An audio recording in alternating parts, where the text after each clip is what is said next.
Good morning. Today is 25th of Feb 2017 and we are going to discuss the articles of The Hindu. सबसे पहले नज़र डालते हैं कौन कौन से आर्टिकल्स आज हम डिस्कस करने जा रहे हैं।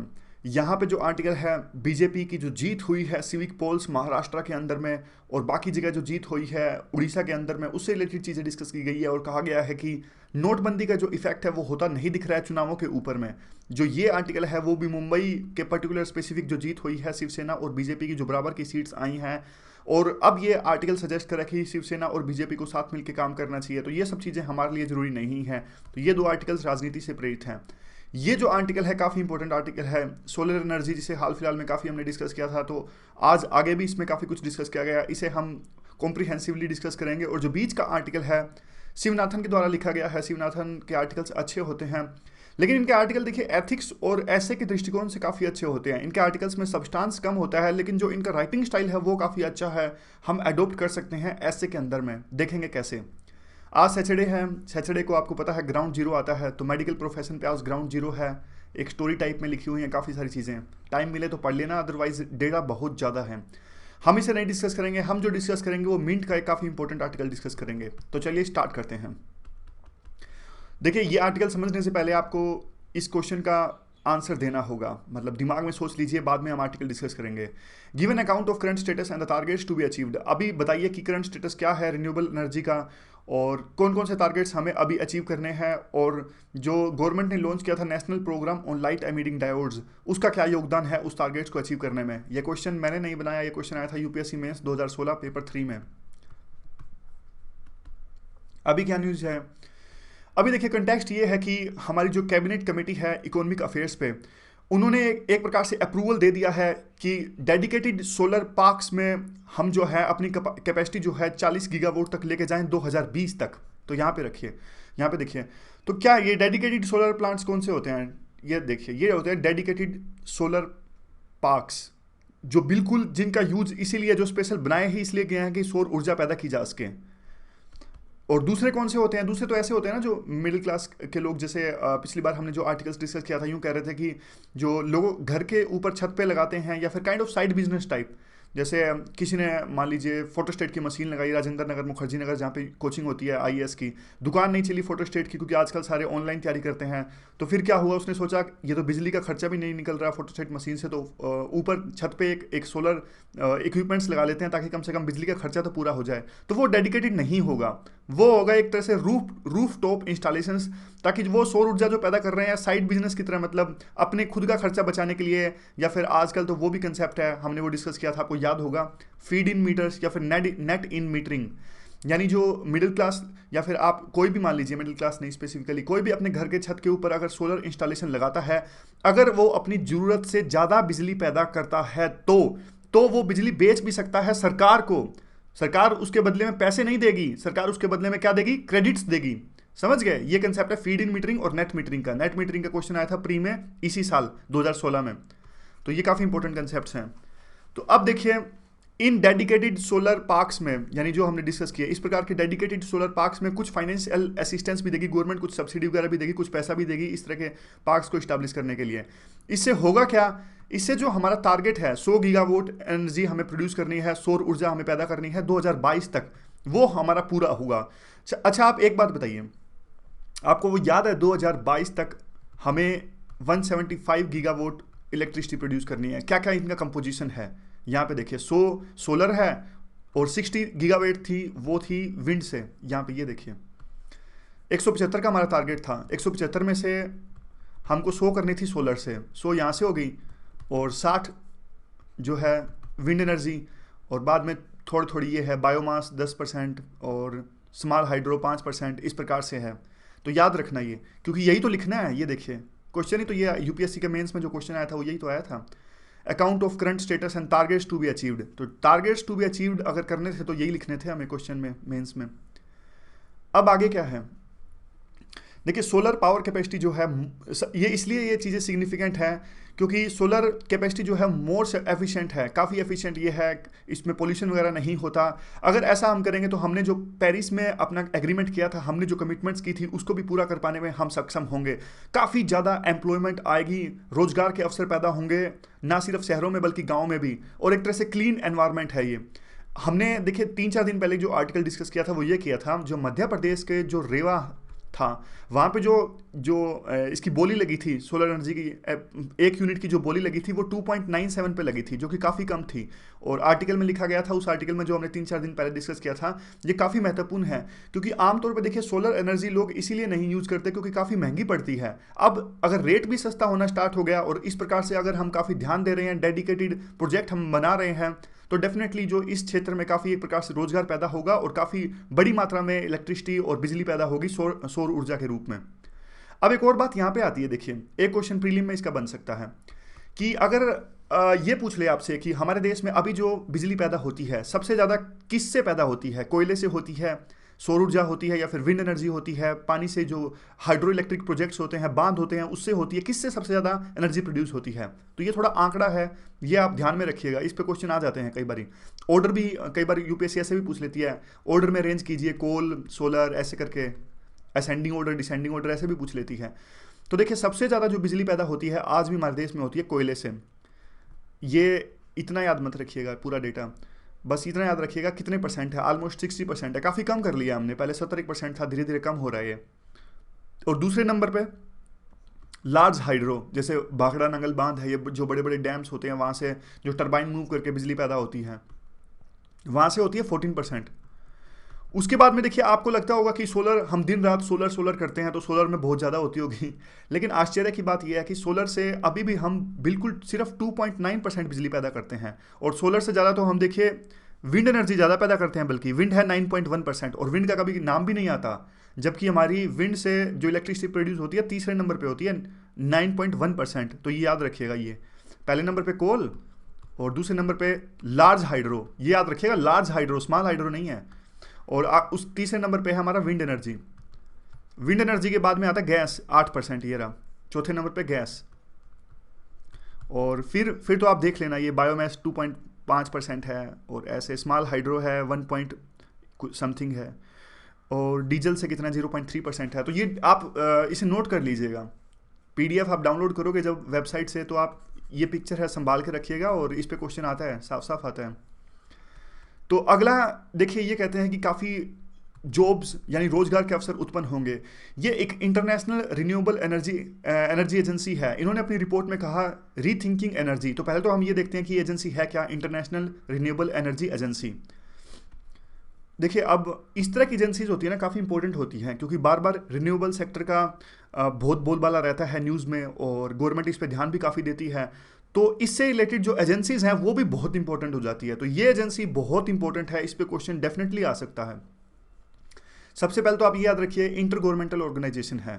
वो यूं पूछ लेंगे कैसी ऑर्गेनाइजेशन है, एनजीओ है या फिर इंटर गवर्नमेंटल ऑर्गेनाइजेशन है, यूएन का पार्ट है, क्या है? तो ये याद रखिएगा, इंटर गवर्नमेंटल ऑर्गेनाइजेशन है। अब करती क्या है वो तो नाम से ही पता लग जाता है, रिन्यूएबल की एनर्जी एजेंसी है, तो रिन्यूएबल एनर्जी की तरफ ही काम करती होगी, या तो प्रमोट करती होगी, या फिर रिसर्च करती होगी, या फिर कुछ पैसा वगैरह भी देती होगी, रिन्यूएबल एनर्जी प्रोड्यूस करने के लिए टेक्नोलॉजी देती होगी, तो ये सब काम करती होगी। अब कब इसे फाउंड किया गया था? 2009 में इसे फाउंड किया गया था, और ये फॉर्म में आ गई 2010 में। हेडक्वार्टर कहाँ है? आबू धाबी में। आबू धाबी कहाँ है? यूएई में। डायरेक्टर जनरल कौन है? डायरेक्टर जनरल है अदनान अमीन, कीनिया के नेशनल हैं। ये इतनी डिटेल्स याद रखने की जरूरत नहीं है। देखिए मैं आपको बताता हूँ साफ साफ, ये यूपीएससी के लिए क्या इंपॉर्टेंट होगा इसमें। यूपीएससी के लिए अगर आपसे कोई पूछेगी international renewable energy agency, UPSC यूँ पूछ सकती है कि कौन सी ऑर्गेनाइजेशन है सबसे इंपॉर्टेंट, हेडक्वार्टर कहाँ है वो भी पूछ सकती है, और कब फाउंड की गई थी ऐसा तो कम ही पूछती है, मतलब इट वॉज फाउंडेड इन 2009 इस तरह का नहीं पूछती है, बल्कि यही पूछती है बस क्या करती है। मेन ये पूछते हैं कि इंडिया इसका मेंबर है कि नहीं है, इस प्रकार की चीज़ें भी पूछ लेते हैं। तो इसमें तो लिखा नहीं हुआ है, चेक करना पड़ेगा इंडिया इसका मेंबर है कि नहीं है। देखिए रिन्यूएबल जैसी चीज़ है तो डेफिनेटली मतलब इंडिया इसका मेंबर होगा ही। और आगे देखते हैं इस रिपोर्ट में आया कि देखिए ग्लोबल एनर्जी ट्रांसफॉर्मेशन की जो रिपोर्ट थी कि जो ये रिन्यूएबल सेक्टर है फास्टेस्ट ग्रोइंग है, 2011 के बाद में बहुत सारे ग्रोथ हुई है इस सेक्टर के अंदर में, और एशिया ने सबसे ज़्यादा यूटिलाइज किया है इस रिन्यूएबल से रिलेटेड सेक्टर को, और 60% जो रिन्यूएबल एनर्जी से रिलेटेड एम्प्लॉयमेंट यानी रोजगार के अवसर पैदा हुए हैं वो तो अकेले एशिया में हुए हैं। और एशिया की बात करें तो हमारे इंडिया में ना होकर चाइना में सबसे ज़्यादा हुए हैं ये रोजगार के अवसर पैदा हुए हैं। और जो हार्नेस करी है चाइना वालों ने सोलर टेक्नोलॉजी सबसे ज़्यादा हार्नेस करी है, चाहे वो सोलर फोटोवोल्टिक हो या फिर थर्मल मैन्युफैक्चरिंग इंडस्ट्री हो। याद है मैंने आपको बताया था 2 चीज़ों से सोलर एनर्जी पैदा होती है। सोलर एनर्जी होती है एक तो फोटोवोल्टिक से और दूसरा फोटो थर्मल से, यहाँ पे थर्मल से। ये क्या डिफरेंस होता है? फोटोवोल्टिक से तो देखिए केमिकल कन्वर्जन होता है, सूर्य की जो किरणें होती हैं, मान लीजिए ये सूर्य की किरणें हैं, ये फोटोन की फॉर्म में आती हैं धरती पर। तो मान लीजिए ये धरती पर सोलर पैनल लगा हुआ है, तो ये फोटोन होंगे तो सेमीकंडक्टर होंगे सोलर पैनल में। तो ये फोटोन क्या करेंगे, जो सेमीकंडक्टर पैनल है वहाँ पर इलेक्ट्रॉन्स को मूव कर देंगे, इलेक्ट्रॉन्स मूव करेंगे तो करंट मूव हो जाएगा, करंट मूव होएगा तो बिजली पैदा हो जाएगी। और थर्मल में क्या करते हैं, थर्मल में तो सूर्य की जो हीट एनर्जी है ना, मान लीजिए अगर सूर्य का प्रकाश कितना गर्म होता है तो वो एक चीज़ पे करेगा, तो वो सोलर पैनल होगा एक चीज़ फोकस कर देगा। अब इतना गर्म कर देगा, बाद में गर्म हो जाएगा तो पानी गर्म हो जाएगा, स्टीम बन जाएगी, स्टीम बन जाएगी, टरबाइन घूम जाएगी। वो सिंपल सा बेसिक कंसेप्ट है। इस पर भी क्वेश्चन पूछा था यूपीएससी ने, और इसलिए इसलिए इम्पोर्टेंट है ये सारे के सारे। रिन्यूएबल और जो न्यू एनर्जी रिसोर्स हैं ये बहुत ज़्यादा, देखिए ट्रेडिशनल फोसिल फ्यूल्स को ये एक लेवल के बाद में जो उनकी इंपॉर्टेंस है, फोसिल फ्यूल्स जैसे कोयले वगैरह की, उनकी इंपॉर्टेंस लगातार घट रही है, क्योंकि एक तो उनसे पोल्यूशन काफ़ी ज़्यादा होता है और दूसरा इंपोर्ट में काफ़ी दिक्कतें आती हैं। जैसे हमारा इंडिया का देख लीजिए, काफ़ी मात्रा में हम कोयला इंपोर्ट करते हैं, पेट्रोलियम भी इंपोर्ट करते हैं, तो उससे हमारा करंट अकाउंट डेफिसिट भी काफ़ी ज़्यादा बढ़ जाता है। और भी काफ़ी तरह की दिक्कतें आती हैं, क्योंकि हमेशा आपने देखा होगा मिडिल ईस्ट में इंस्टेबिलिटी रहती है, कभी येमेन में लड़ाई हो रही है, कभी इराक में लड़ाई हो रही है, इसलिए हम डिपेंडेंट हो जाते हैं दूसरे देशों के अंदर में। बीच में जब वो लाते हैं तो रास्ते में पायरेसी का भी खतरा रहता है, कम्युनिकेशन सी लेंस को भी सिक्योर करना पड़ता है, क्योंकि सोमालिया के जो लुटेरे हैं, समुद्री लुटेरे, वो ना जहाज को लूट लें। मतलब ये सारी दिक्कतें हैं, डायमेंशंस ऐड करनी है अगर खासकर कोई पूछ ले तो। अब आगे आते हैं कि कुछ सावधानियां बरतने को कह रहे हैं इस आर्टिकल में। क्या सावधानियां वो हैं? देखिए, जब तक सरकार लो कॉस्ट फाइनेंसिंग नहीं करेगी तब तक एक लेवल के बाद में सैचुरेशन आ जाएगा और बहुत आगे नहीं जा सकेंगे हम सोलर एनर्जी के क्षेत्र में। तो सरकार को आखिरकार पैसे देने होंगे।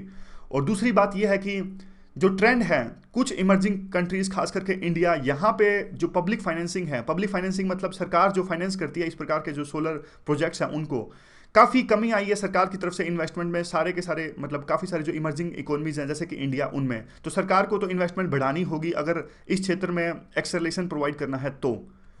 और अगर देखिए सरकार पैसा नहीं देती है तो लॉन्ग टर्म में इक्विटी नहीं आ पाएगी। और दूसरा, दाम कम होने चाहिए। अगर रियलिस्टिक दाम नहीं होंगे इससे जो सोलर ऊर्जा पैदा होती है उसके एक यूनिट के, तो भी काफ़ी एक प्रकार से तरक्की नहीं होगी इस सेक्टर में। और अब देखिए, अब लिंक कीजिए जो पहले हमने आर्टिकल पढ़े थे, दाम तो धीरे धीरे रियलिस्टिक हो ही रहे हैं ना। जो पिछला हमने आर्टिकल पढ़ा था मध्य प्रदेश का रेवा प्रोजेक्ट था, जिसमें अब एक यूनिट के दाम 2.97 हो गए थे। लेवलाइज्ड कॉस्ट जो थी, ये लेवलाइज्ड कॉस्ट कौन सा थी? लेवलाइज्ड कॉस्ट वो थी, ये देखिए जी, जिसमें क्या थी, वैसे मान लीजिए 2.84 से एक बिजली पैदा हुई थी एक यूनिट, लेकिन बाद में क्या सब कुछ ऐड कर दिया कि फ्यूचर में कितना मेंटेनेंस का खर्चा आएगा, इंश्योरेंस पे कितना खर्चा आएगा, तो थोड़ा बहुत दाम और बढ़ा दिया, 2.84 से बढ़ा के 2.97 कर दिया, सारा कुछ ऐड कर दिया कि भविष्य में जो इंश्योरेंस का खर्चा आएगा, मेंटेनेंस का खर्चा आएगा, वो होती है लेवलाइज्ड कॉस्ट। वे फॉरवर्ड में काफ़ी अच्छे पॉइंट्स हैं, इन्हें तो रट्टा मार लीजिएगा अच्छी तरह से, काफ़ी अच्छे पॉइंट्स हैं, 6-7 जो पॉइंट हैं याद करने हैं इनको। वे फॉरवर्ड में कहते हैं कि देखिए ठीक है, आप अच्छा काम कर रहे हो और जो कैपेसिटी है डेडिकेटेड पार्क्स में, मतलब एक पर्टिकुलर जगह पर आप ये सारे पार्क्स इस्टेब्लिश कर रहे हो, वो तो ठीक है, लेकिन आपको कंपिटिटिव मैन्युफैक्चरिंग भी करनी पड़ेगी फोटोवोल्टिक सेल्स की, ताकि हम एक्सपोर्ट भी कर सकें इसका और आसानी से एक तरह से स्मूथ ट्रेड हो सके सोलर पैनल में। देखिए इसमें क्या होता है, कॉम्पिटिटिव मैन्युफैक्चरिंग का मतलब ये है कि ये छोड़िए, आप देखिए WTO जो है हमारी ना, WTO में सोलर को लेकर विवाद हो गया था यूएस के साथ में।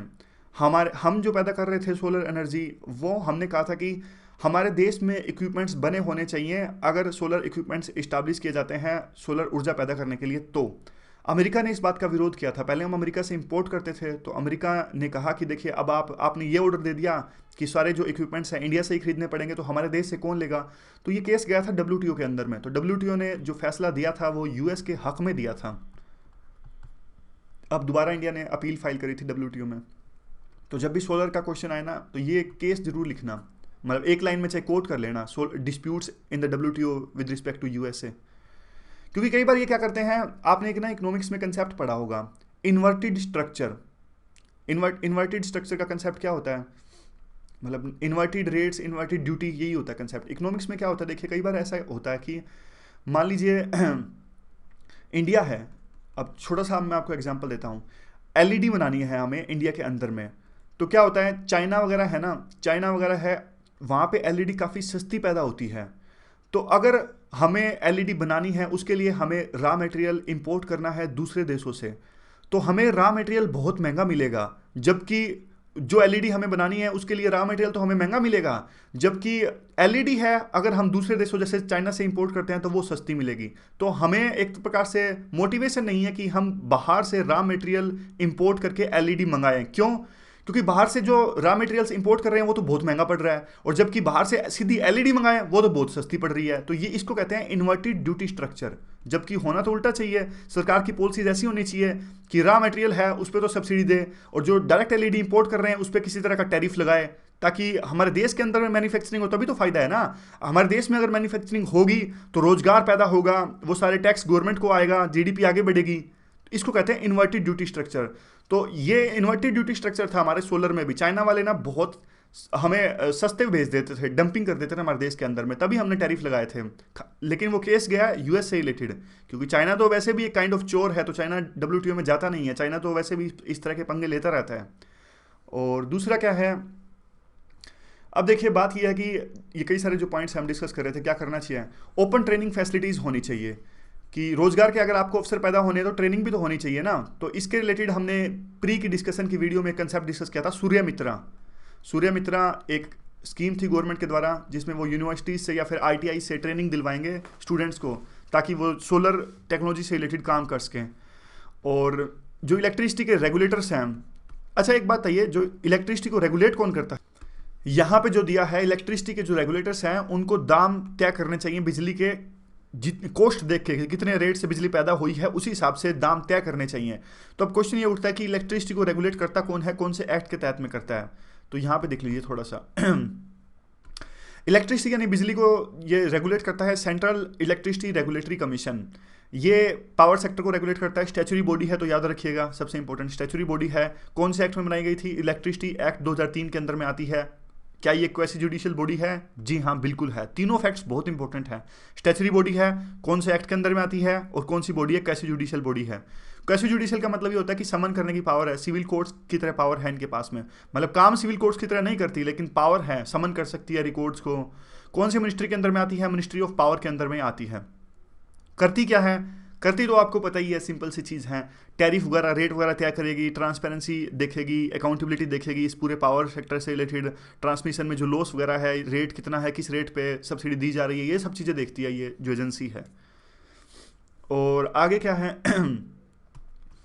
और जो ये एग्जांपल देते हैं, देखिए फंडिंग के ऑप्शंस, जैसे कि ग्रीन बॉन्ड। ग्रीन बॉन्ड का एक पूरा आर्टिकल हमने डिस्कस किया था कि ग्रीन बॉन्ड का जो आजकल डिमांड है काफ़ी बढ़ती जा रही है, यानी बैंक्स वगैरह ग्रीन बॉन्ड से रिलेटेड प्रोजेक्ट्स को पैसा देने में काफ़ी जल्दी तैयार हो जाते हैं। ग्रीन प्रोजेक्ट्स वो प्रोजेक्ट्स होते हैं जिससे अगर जिनको इम्प्लीमेंट किया जाए तो इन्वायरमेंट में एक तरह से इन्वायरमेंट प्रोटेक्शन होती है, और ग्लोबल जो ग्रीन हाउस गैस जो एमिशंस होता है वो नहीं होता इस ग्रीन बॉन्ड से। तो इस प्रकार के जो प्रोजेक्ट्स होते हैं उनको काफ़ी पैसा जल्दी मिल जाता है। तो ये सजेशन दे रहे हैं कि ग्रीन बॉन्ड्स का जो पोटेंशियल है उसको भी यूटिलाइज करें। और दूसरा, हमें डेवलपिंग कंट्रीज़ को भी परस्यू करना चाहिए, जो कि डेवलप्ड कंट्रीज़ ने एक प्रकार से कमिटमेंट की गई है कि 2020 के बाद में $100 बिलियन वो देंगे, हर एक साल में देंगे 2020 तक। तो इस प्रकार की जो कमिटमेंट है वो भी उसके लिए परस्यू करना चाहिए हमको। उसके बाद में ये आता है कि ठीक है, ये बात अच्छी है कि जो सेकंड हमने सोलर प्लांट चलाया है कि 100 गीगावाट हमें एनर्जी प्रोड्यूस करनी है यहाँ से, लेकिन उसके अलावा देखिए रेलवे स्टेशन पे भी जो है उसका जो जगह है रेलवे स्टेशन की वो यूटिलाइज होनी चाहिए। ये हमने इकोनॉमिक्स टाइम्स के आर्टिकल में पढ़ा था, क्योंकि आपको पता होगा कि देखिए रेलवे स्टेशन पे काफ़ी जगह होती है और रेलवे सबसे महंगी बिजली खरीदता है। तो अगर रेलवे स्टेशन पे अगर इस प्रकार के सोलर इक्विपमेंट, सोलर इंस्टॉलेशंस लगे होंगे तो दोनों को फायदा होगा, सोलर एनर्जी भी प्रोड्यूस होगी और रेलवेज को भी फायदा होगा। और सबसे जो आखिर में बात आती है कि जब तक कि हमारी जो सिटीजन्स हैं वो पार्टिसिपेट नहीं करेंगे, वो अपने अपने घरों की छतों पे सोलर टॉप्स पे सोलर इंस्टॉलेशंस नहीं लगाएंगे घरों की छतों पे, तब तक पूरा जो पोटेंशियल है उसका टेप नहीं किया जा सकता। तो ये पूरा हमारा आर्टिकल था। इसमें कुछ और भी पॉइंट्स इंपॉर्टेंट है। खैर, इसमें कहते हैं कि देखिए आमतौर पर सोलर सेक्टर की प्रॉब्लम्स होती क्या हैं। वैसे ये सोलर सेक्टर की हैं, लेकिन स्पेसिफिक ये जो प्रॉब्लम्स है सभी रिन्यूएबल सेक्टर में है। कैसे? मैन्युफैक्चरर्स काफ़ी कम हैं, देखिए हर चीज़ में है, विंड में भी और सोलर में भी और बाकी जो है वहाँ पे भी। फिनेंशियल इश्यूज काफ़ी आते हैं, लैंड इश्यूज आते हैं, सोलर में देखिए जगह नहीं मिलती, तो इसलिए तो हम बार बार कहते हैं छतों पे लगाओ, जगह नहीं है तो। कंज्यूमर अवेयरनेस काफ़ी कम है, ट्रेनिंग नहीं है, अभी भी बहुत कम लोगों को ट्रेनिंग है इस मामले में, और लोगों को पता नहीं है कि कैसे ऑपरेट करना है। ग्रिड कनेक्टिविटी है वो भी नहीं है। मान लीजिए कोई ज़्यादा या कम बिजली पैदा करता है तो उस ग्रिड से कनेक्टिविटी नहीं होती आज भी रिमोट एरियाज़ में, नहीं तो इसका काफ़ी पोटेंशियल है, वो टैप किया जा सकता है अगर ग्रिड कनेक्टिविटी हो रिमोट एरियाज़ में तो। और जो इससे रिलेटेड जो कंसेप्ट हैं खास करके वो ये है विंड सोलर हाइब्रिड एनर्जी, मतलब एक ऐसा पार्क जहाँ पे दोनों एनर्जी का हाइब्रिड हो, विंड और सोलर एनर्जी। दिन में जब सूर्य होगा, सनराइज होगा, तब सोलर एनर्जी प्रोड्यूस की जाएगी, रात को हवा चलती है तो विंड एनर्जी, तो हाइब्रिड करके दोनों को मिक्स करके। विंड ऑफशोर पॉलिसी भी आई थी। स्मार्ट मीटरिंग हमने डिस्कस किया था, क्या था स्मार्ट मीटरिंग? वही था कि आपको याद होगा कि बाय यानी टू डायरेक्शन कम्युनिकेशन होगा, सारा कुछ डिजिटल होगा। जैसे आजकल के मीटर होते हैं वो एनालॉग होते हैं, और डिजिटल मीटर होगा, सब कुछ बताएगा कि किस प्रकार से कितनी बिजली रह गई है, कितनी पैदा हुई है, वो सारा डेटा होगा। यानी अभी तो क्या होता है, डेटा जाता है बिजली बोर्ड के पास में और बिल बन के आता है, और जबकि ये जो स्मार्ट मीटरिंग होती है टू डायरेक्शंस कम्युनिकेशन इसमें होता है। नेट मीटरिंग भी हमने डिस्कस किया था, अगर आप एक्सेस में बिजली पैदा करते हो तो आप एक प्रकार से बेच सकते हो सरकार को ग्रिड के थ्रू, और आपको उतना ही खर्चा आएगा जितनी आप बिजली पैदा करोगे, तो ये हमने डिटेल में डिस्कस किया था। माइक्रो ग्रिड एक प्रकार से छोटा ग्रिड होता है, ये रिमोट एरियाज में ग्रिड कनेक्टिविटी के काम आता है कि जो मेन ग्रिड से ना जोड़ के आपस में छोटा ग्रिड से जोड़ दिया जाए, और लोकल एक प्रकार से इलेक्ट्रिसिटी प्रोड्यूसर जो भी इंस्टॉलेशन है वहाँ से। तो इसका फ़ायदा क्या होता है, देखिए माइक्रो ग्रिड का फ़ायदा ये होता है कि एक तो थोड़ी बहुत ग्रिड से कनेक्टिविटी हो जाती है, और दूसरी बड़ी बात ये है कि मान लीजिए मेन तो ग्रिड है, अब ये मेन ग्रिड है और यहाँ पे ये छोटे माइक्रो ग्रिड हैं, यहाँ पे आपस में जोड़ रखा है, तो यहाँ पे माइक्रो ग्रिड में कोई खराबी आ गई तो मेन ग्रिड में कोई नुकसान नहीं पहुंचेगा, और जबकि मेन ग्रिड में कोई खराबी आ गई तो माइक्रो ग्रिड में नहीं पहुंचेगा। तो इस प्रकार का एक कंसेप्ट है, कभी मौका मिला तो इसे भी डिटेल में डिस्कस करेंगे। सूर्य मित्रा जो एक सरकार ने स्कीम चलाई थी, जिसमें वो ट्रेनिंग देते थे यूथ को ताकि रोजगार वो पैदा कर सकें। आई लेड वे, ये सरकार एक ऐसा कैंपेन था, सरकार क्या करती थी, एलईडी फ्री में देती थी, फ्री में या फिर सब्सिडाइज रेट पे। तो इससे क्या होगा, क्योंकि देखिए बिजली की काफ़ी बचत होगी आई एलईडी वे से, क्योंकि पहले थे बल्ब यूज़ होते थे जिसे लट्टू कहते हैं, लट्टू बल्ब यूज़ होते थे, उससे काफ़ी बिजली की खपत होती थी और काफ़ी जो बिजली है वेस्ट हो जाती थी। क्योंकि देखिए अब बल्ब में क्या होता था, बल्ब में आपने देखा होता कभी बल्ब गर्म बहुत जल्दी हो जाता था, तो काफ़ी एनर्जी तो उसकी गर्म होने में हीट एनर्जी के रूप में वेस्ट हो जाती थी। बाद में आया हमारे CFL, तो CFL के बाद में वहाँ पे भी काफ़ी एक तरह के, एक तो वहाँ पे जो मरकरी के जो वो होते थे, कंटामिनेटेड होता था अंदर से ये, और अब आया है एलईडी अभी तक का सबसे बढ़िया इफेक्टिव एंड एफिशिएंट सोर्स है एनर्जी प्रोड्यूस करने का, लाइट प्रोड्यूस करने का अभी तक तो यहाँ पे। वैसे तो देखिए बहुत सारे होंगे, लेकिन जो डेली यूज में होते हैं वो, ये मत कहना कि लैब में बना रखा है, वहाँ पे पर्टिकुलर जगह पे बना रखा है, जो आमतौर पे बाजारों में मिलते हैं उसमें से। अगला जो आर्टिकल है वो इकोनॉमी से रिलेटेड है, इकोनॉमी से नहीं रिलेटेड है, यूनिवर्सिटी से रिलेटेड है, सॉरी। देखिए ये क्या आर्टिकल क्या कहता है, आर्टिकल में कोई दम नहीं है वैसे, मतलब अंदर में कुछ नहीं है, ऐसे के लिए इंपॉर्टेंट है।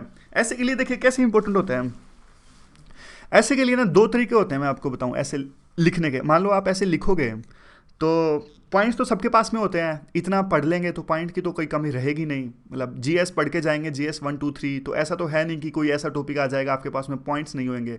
ऐसे में पॉइंट्स एक लेवल के बाद में मैटर भी नहीं करती, डायमेंशंस मैटर करती है। बात यह है कि लिखने का तरीका हमारा जो ऐसे है वो इंटरेक्टिव होना चाहिए। मैं आपको एग्जांपल देता हूँ, जैसे एक तो आप बिल्कुल सिंपल लाइनें लिखो, जैसे छोटी क्लासेस में लिखते थे, काउ हैज़ 4 legs, काउ ऐसे करती है, काउ के ये यूज़ होता है, गाय का हम ऐसे लिखते थे छोटी क्लासेस में। ये हुआ बिल्कुल सिंपल तरीका, कुछ इंटरेक्शन नहीं है, कुछ इंटरेक्टिव नहीं है, कुछ वो नहीं है, और फ्लो में तो चलो लिख दोगे आप। एक होता है लैंग्वेज का बहुत फर्क पड़ता है, एक आप इंटरेक्टिव ऐसे लिखोगे, इसी ऐसे को आप ऐसे करके लिखोगे, ऐसे लिखोगे आप पूरे ऐसे लैंग्वेज में कि ताकि इंटरेस्ट बना रहे। Cow is that kind of animal which is rarely found in India, मतलब फाउंड करता है, सॉरी, मतलब मेरा कहने का मतलब ये है कि मैं आपको चलो एक और एग्जांपल से बताता हूँ। ये एग्जांपल है, देखिए वाटर डिस्प्यूट्स पे ऐसे है, इस बार आया था 2016 में आया था, वाटर डिस्प्यूट्स पे ऐसे आया था ये। अब देखिए इसका इंट्रोडक्शन आप कैसे दे सकते हो, इसका इंट्रोडक्शन वाटर डिस्प्यूट्स का, इसका देखिए एक मैं आपको एग्जांपल देता हूँ कि शुरू में आप बताओगे एक भारत श्रेष्ठ भारत, इसका सपना संजोया था हमारे जो लौह पुरुष थे सरदार वल्लभ भाई पटेल ने, और आज आज़ादी के 70 साल बाद ऐसा क्या हुआ कि दो स्टेट्स भारत के, कर्नाटका और तमिलनाडु, आपस में लड़ रहे हैं। और इवन चेन्नई में तो इस बात पे दंगे भी हुए। क्यों हुए वो दंगे, क्या जरूरत थी इस प्रकार से? एक जो चेन्नई के लोग हैं वो कर्नाटका के लोगों के पीछे में क्यों भाग रहे हैं? बात है आखिरकार पानी की, वाटर डिस्प्यूट्स की। तो इस तरह से आप आए, आपने भूमिका रची और आपने बताया कि क्यों लड़ रहे हैं वाटर डिस्प्यूट्स, फिर आप आओगे कावेरी डिस्प्यूट पे। समझ गए मैं क्या कहना चाह रहा हूं? बात यह है कि थोड़ा रेटरिक क्रिएट करो ऐसे के अंदर में, थोड़ा फ्लो बनाओ, फिर आगे कैसे लिखोगे। अब एक पैराग्राफ खत्म हुआ तो आगे कम्युनिकेशन स्टैब्लिश करोगे कि पानी की समस्या, like how it occurred, why there is a lot of problems of water in our country. Then you will start telling like that our constitutional makers, they knew about water problems we may face in the future. That's why there is a provision of article 262 in our constitution. मतलब आप बताओगे कि 262 article का पहले से provision रखा क्योंकि हमारे संविधान निर्माताओं को पता था कि ये हो सकता है। तो कैसे कैसे इवॉल्व हुआ पानी की डिस्प्यूट्स, फिर आप बताओगे ऐसे कि पहले अंग्रेजों के टाइम में क्या होता था, पहले राजा महाराजाओं के टाइम में बता दो क्या होता था, फिर अंग्रेजों के टाइम में आप बताओगे कि अंग्रेज अथॉरिटी थे तो पानी की दिक्कत आई नहीं क्योंकि उनके पास में तो डंडा था, वो तो डरा धमका के रखते थे हमारे राज्यों को। लेकिन जैसे ही हमारा देश आज़ाद हुआ, थोड़ी डेमोक्रेसी आई, तो सारे राज्य अपने अपने के लिए पानी की मांग करने लगे। तो इस प्रकार से आप इवॉल्व करोगे। लैंग्वेज क्या होनी चाहिए? लैंग्वेज आपकी थोड़ा थोड़ा इसमें एक प्रकार से रेट्रिक होना चाहिए। रेट्रिक मैं बताता हूँ रेट्रिक कैसे। अब ब्रिटिश की लाइन को आप कैसे लिखोगे? अब ऐसे लिखोगे अब ब्रिटिशर की लाइन को, Britishers when Britishers came they impose the artificial lines on our map of India. उन्होंने कृत्रिम लाइनें खींच दी हमारे इंडिया के मैप पे। इसका मतलब क्या हुआ? इसका मतलब ये हुआ कि उन्होंने अपने हिसाब से, अपनी मर्जी से राज्य बनाए, अपनी एडमिनिस्ट्रेशन की सुविधा के हिसाब से। जैसे आपने देखा होगा कि बंगाल को विभाजन कर दिया, वो बात अलग है, बंगाल के विभाजन के पीछे और कोई रीजंस थे इनके, लेकिन कहने का मतलब ये है। तो इस प्रकार से जो लाइन आप लिख रहे हो लाइन्स में, उसको लगना चाहिए कि एग्जामिनर को हाँ भी इंटरेस्ट आ रहा है। ऐसे में खुद ही क्वेश्चन रेज करोगे। खुद ही क्वेश्चन कैसे रेज करोगे कि आरवी, जैसे कुछ बात करनी है आपको कि ग्रोथ रेट कितनी है, ग्रोथ रेट कितनी है, एक तो ऐसे लिखोगे India has the growth rate of 7.8%। एक इस बात को ऐसे लिखोगे आप, like is India moving on the right track? No, of course not, India is not moving on the right track, it is having the growth rate of 7.8%। देखिए अलग से कभी पूरा इस पर डिस्कस करेंगे। पता नहीं मतलब कैसा लगा आपको, 2-3 बातें यहाँ याद रखना। नंबर तो ऐसे ही आएंगे। देखियो सिंपल सी बात बताता हूँ मैं आपको, एवरेज लिखोगे तो देखो यूँ होता है। यूपीएससी के बाद बताता हूँ आपको क्या होता है इसमें। सभी सब्जेक्ट्स में एवरेज मार्क्स लाओगे तो क्या होगा, सिलेक्शन हो जाएगा। सभी सब्जेक्ट्स में एवरेज मार्क्स एक में ज़्यादा है तो बढ़िया रैंक आ जाएगी। लेकिन सभी सब्जेक्ट्स में एवरेज मार्क्स और एक में डाउन मार्क्स तो बिल्कुल कॉल भी नहीं आएगी इंटरव्यू की। तो कहने का मतलब ये कि कुछ आपको अलग दिखाना पड़ेगा। आखिरकार है तो ये कम्पिटिटिव एग्जाम्स ही ना। अब ज्योग्राफी में कहते हैं, ज्योग्राफी में पब्लिक एडमिनिस्ट्रेशन में मार्क्स नहीं आते। मार्क्स कई बार एक रीजन तो सही में ये रहता है, ज्योग्राफी, पब्लिक एडमिनिस्ट्रेशन, ये सब्जेक्ट्स ऐसे हैं काफ़ी लोग लेते हैं तो कम्पिटिटिव एग्जाम है, आपको अपने आंसर्स अच्छे लिखने पड़ेंगे दूसरों से। चलिए काफ़ी टाइम हो गया, आर्टिकल डिस्कस करते हैं। आर्टिकल में कुछ नहीं है। आर्टिकल में ये कहते हैं कि देखिए शुरू में भूमिका बनाते हैं, वैसे ही ये कहते हैं कि हम इंडियंस को एक तरह से कोई, हम पैनिक, जब तक पैनिक नहीं मचाते या फिर क्राइसिस नहीं आते तब तक हम कोई एक्शन लेते नहीं हैं। तो फिलहाल यूनिवर्सिटीज़ में अभी किसी तरह का पैनिक नहीं है इस प्रकार, इसलिए हम कोई एक्शन ले नहीं रहे हैं, लेकिन काइंड ऑफ डिजास्टर है, इसलिए भूमिका गठित कर रहे हैं। अब आगे अपना ऐसे स्टार्ट करेंगे, ये थोड़ा भूमिका बना रहे हैं जिस प्रकार से हम इंडियंस को आदत है, हम कुछ करते नहीं हैं, बाद में हमारा लॉस हो जाता है। फिर ये आएंगे एजुकेशन सेक्टर पे, यानी यूनिवर्सिटीज़ पे स्पेसिफिकली, जहाँ पे इनको लिखना है। तो अब बात कहते हैं कि इससे यूनिवर्सिटीज़ जो है सिस्टमेटिक रिस्पॉन्स नहीं है, सेंस ऑफ लॉस हो गया है, एक तरह से ओबिटरी शोक संदेश है हमारी यूनिवर्सिटी जिस प्रकार से काम कर रही हैं, एक प्लेथिंग काइंड ऑफ हो गई है। टी.एस. सुब्रमण्यम की रिपोर्ट आई, ये कहते हैं टी.एस. सुब्रमण्यम जो एक हमारे कैबिनेट सेक्रेटरी थे, वो रिपोर्ट एक मामूली एफर्ट है ये कहते हैं, और ये जो है प्रॉब्लम को ब्यूरोक्रेसी की तरह समझती है, वैसे नहीं समझती। और जबकि यूनिवर्सिटीज़ को वो मानते ही नहीं कि एक नॉलेज सिस्टम है, कम्युनिटी ऑफ स्कॉलर्स है, ये एक प्रकार से एक प्ले थिंग, मतलब फुटबॉल की तरह हो चुकी है पॉलिटिशियंस के बीच में। पॉलिटिशियंस तो यूनिवर्सिटीज़ को यूज़ करते हैं इलेक्ट्रोल पॉलिटिक्स के लिए, ब्यूरोक्रेट्स अपने हिसाब से इसे यूज़ करते हैं यूनिवर्सिटीज़ को हमारी। और हमारी यूनिवर्सिटी से ऐसा एक्सपेक्ट किया जाता है कि ये वर्ल्ड लेवल पे अच्छा परफॉर्म करें और खर्चा कुछ भी ना हो। देखिए हाल फिलहाल में इन द रिसेंट टाइम्स हुआ क्या है, जेएनयू के मुद्दे पर ये बोलते हैं और तारीफ करते हैं जेएनयू में जिस प्रकार से प्रोटेस्ट किया गया। ये कहते हैं कि देखिए जेएनयू के मुद्दे पर सभी ने बोला, डिबेट करी और सरकार के एक प्रकार से कड़े रुख का विरोध भी किया। तो यह शो करता है कि यूनिवर्सिटीज़ में रिजिलियंस हैं, मतलब अगर जितना यूनिवर्सिटी को दबाया जाएगा वो उतने ही हिसाब से रिटालिएट कर सकती हैं। और जेएनयू के बारे में ये कहते हैं कि अच्छी बात यह है कि जो ये पूरा स्ट्रगल, ये पूरा जो स्ट्रगल था जेएनयू के मुद्दे पर, वो ये शो करता है कि डेमोक्रेटिक इमेजिनेशन आज भी है यूनिवर्सिटीज़ के अंदर में, और उनका जो विजन है यूनिवर्सिटीज़ के लिए, जो उनकी सोच है वो अच्छी है। जेएनयू स्ट्रगल ने एक प्रकार से जो जख्म है वो खुरेद दिए हैं यूनिवर्सिटीज़ के। स्टेट यानी हमारी जो गवर्नमेंट है वो ये बिलीव करती है कि यूनिवर्सिटीज़ को पैसा नहीं दिया जाएगा, तो वो एक प्रकार से अपने जिस यूनिवर्सिटी को, गवर्नमेंट को जिस यूनिवर्सिटीज़ को दबाना होता है तो वो पैसा देना बंद कर देते हैं। तो वही जेएनयू के साथ में हो रहा है, ये कहते हैं। और ये कहते हैं कि देखिए मॉडर्न जो विजन है यूनिवर्सिटीज़ का वो ये है कि सिर्फ पढ़ने लिखने का बात है, सिर्फ पढ़ा दिया जाए जो मिल जाएगा, वो नहीं है। यूनिवर्सिटीज़ का मतलब काफ़ी ज़्यादा है। फिर ये खामा खा के मतलब कुछ चीज़ें डिस्कस करते हैं। कुछ बंदों का नाम ये लेते हैं कि दिल्ली यूनिवर्सिटी में फ्रैंक ठाकुरदास, राजेंद्र कुमार गुप्ता, रणधीर सिंह, दिलीप साइमन, इनकी तारीफ़ करते हैं। ये कहते हैं ये लेजेंड्स थे, दिल्ली यूनिवर्सिटी में थे, इन्होंने नॉलेज का एम्पायर क्रिएट किया। सभी तारीफ़ करते थे इनके, स्वीपर्स, लेबोरेटरी असिस्टेंट, और इंटीग्रिटी, क्रिएटिविटी सब कुछ था इसमें। कोई काम का नहीं है ये, जल्दी से डिस्कस कर लेते हैं बस ऐसे ही।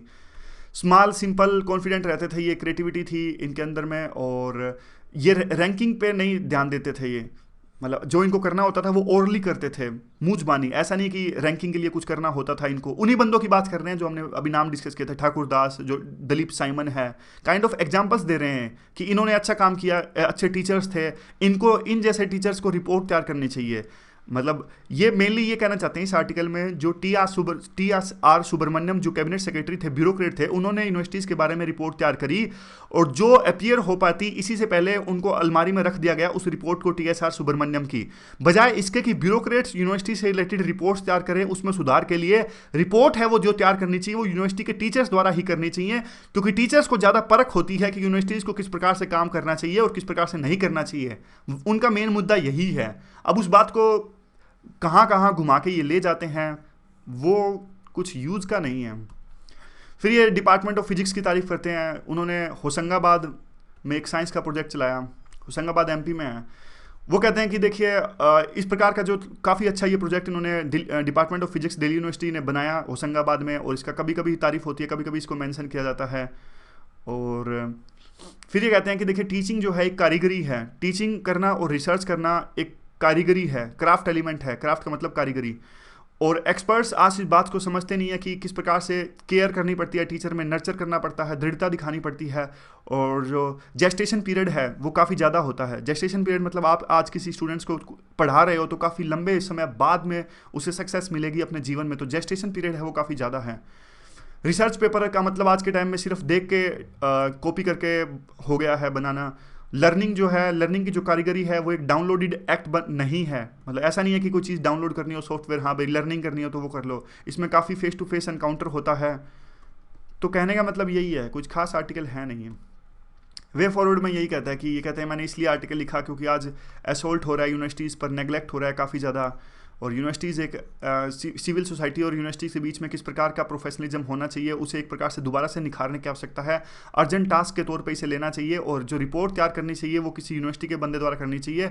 वो ये दिखाए कि क्या क्या वैल्यूज़ होनी चाहिए यूनिवर्सिटीज़ में, और कैसे इस यूनिवर्सिटी के इंस्टीट्यूशन को डिफाइन किया जाए, कितना ये प्लूरलिस्टिक है, कितना ये प्लूरलिस्टिक सोसाइटी को रिप्रेजेंट करता है।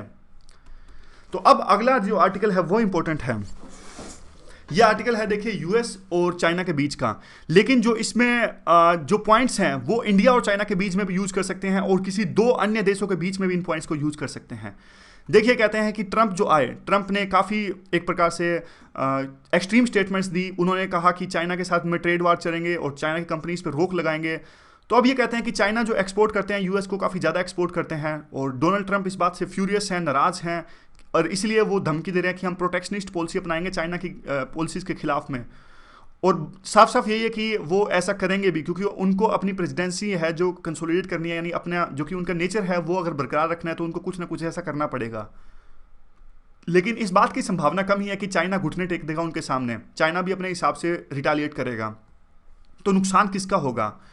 देखिए इस बात में कोई भी डाउट नहीं है कि नुकसान जो होगा वो दोनों का होगा, US का भी होगा, चाइना भी होगा। लेकिन इसमें भी कोई दो राय नहीं है कि ज़्यादा नुकसान जो होगा वो US का होगा। कैसे होगा? क्योंकि देखिए चाइना को पता है उसके पास में जो हथियार है उनको कैसे यूज़ करना है। चाइना अभी बोइंग विमान खरीदता है। बोइंग जो कंपनी है, आपको सुना होगा आपने, जो ये एयरक्राफ्ट होते हैं, प्लेन वगैरह, एरोप्लेन, ये बोइंग कंपनी प्रोड्यूस करती है। और चाइना बोइंग के विमान खरीदता है यूएस से, और चाइना इसे खरीदना बंद कर सकता है। चाइना यूएस के सोयाबीन प्रोडक्ट्स को खरीदना बंद कर सकता है। इवन जो यूएस के ट्रेजरी सिक्योरिटीज़ हैं, यानी यूएस की जो ट्रेजरी सिक्योरिटीज़, मान लीजिए बॉन्ड इशू करती है यूएस की गवर्नमेंट जब उनको पैसा चाहिए होता है, तो वो खरीदना बंद कर सकती है चाइना, क्योंकि चाइना ने बहुत सारे खरीद रखे हैं। तो यूएस पे काफ़ी ज़्यादा कर्जा है, तो फाइनेंशियल एसेट एक प्रकार से उनको भी ठेस पहुंचेगी। तो बात यह है कि और जो यूएस की बड़ी कंपनीज हैं, ये सारी जो फेसबुक और जो माइक्रोसॉफ्ट, गूगल, काफ़ियों पे तो इन्होंने, चाइना वालों ने रोक भी लगाई हुई है, बैन किया हुआ है। लेकिन जो टॉप की 500 कंपनीज हैं, फॉर्च्यून मैगजीन्स टॉप की 500 कंपनीज की जो लिस्ट जारी करती है, उसमें काफ़ी सारी कंपनीज यूएस की हैं, और उनका जो बिजनेस आता है वो चाइना से आता है। अगर चाइना उनको बिजनेस देना बंद कर दे यूएस की कंपनीज को, तो यूएस की जो बिजनेस की कंपनीज हैं उसको काफ़ी नुकसान पहुंचेगा। उसके बाद में कैसे यूएस को लॉस होगा और ज़्यादा। देखिए यूएस जो है second most important trading partner है चाइना का, और सबसे ज़्यादा चाइना जो प्रोवाइड करता है यूएस को। एक अनुमान के अनुसार में, अगर मान लीजिए बोइंग विमान से अगर एयर बस की तरफ शिफ्ट कर जाए, एयर बस कहाँ की कंपनी है, ये फ्रांस की है। तो मान ली अब चाइना जो है वो एयर बस की कंपनी से जो एरोप्लेन है वो खरीदने लग जाए, तो यूएस में 1,79,000 जॉब्स जो हैं वो चली जाएंगी। और यूएस अगर बिजनेस सर्विसेज है वो लेना बंद कर दे चाइना यूएस से, तो 85,000 जॉब्स का लॉस हो जाएगा। और भी इस तरह से थोड़ा बहुत डेटा दिया हुआ है।